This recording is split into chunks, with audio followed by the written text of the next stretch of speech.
Wolf, mais nous on disait gros loup. Un nom trop grand pour un chien trop doux. 15 ans de palan, 15 ans de silence plein, 15 ans à comprendre, sans dire rien.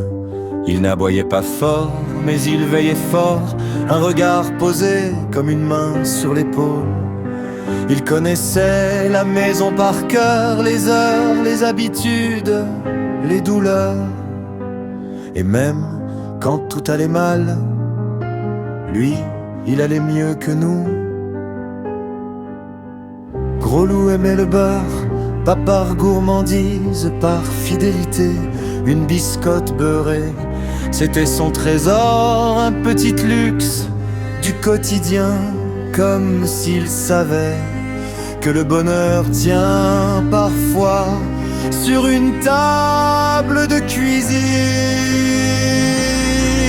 Il a vu passer les saisons, les rires, les absences, les départs sans explication. Et ce maître, son maître, celui qu'il suivait sans laisse, même quand il n'était plus là, même quand il était déjà un peu dans les étoiles.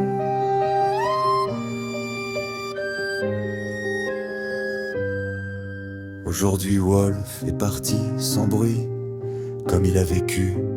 Il est allé rejoindre celui qui l'attendait depuis longtemps, là-haut quelque part, où les chiens ne vieillissent plus, où les promenades ne finissent jamais.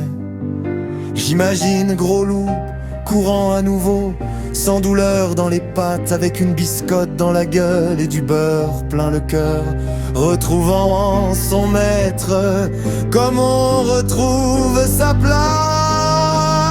Alors oui, la maison est plus silencieuse, mais l'amour, lui, n'a pas bougé. Parce qu'un chien comme Wolf, ça ne meurt pas vraiment, ça devient un souvenir chaud qui veille pour toujours.